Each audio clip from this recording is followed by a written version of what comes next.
Sa bawat pagkalugmok, huwag po tayong mawawalan ng pag-asa sapagkat nandyan po lagi ang Panginoon tutulong sa atin paano tayo bumangon, paano tayo magsimula ng panibagong buhay. Hindi po mali na tayo ay magkamali. Sapagkat tayo nga po ay tao.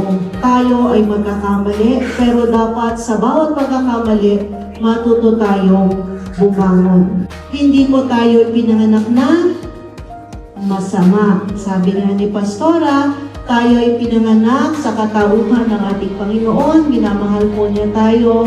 Kaya nandyan po lagi siya, gawin natin siyang sentro ng ating buhay. Kailanman, hindi tayo iiwan ng Panginoon.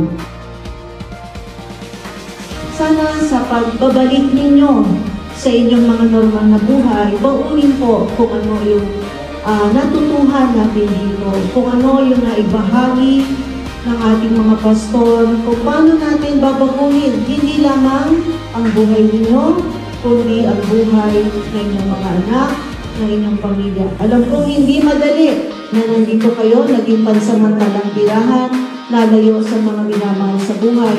Pero alam mo rin po na kaya ninyong magbago.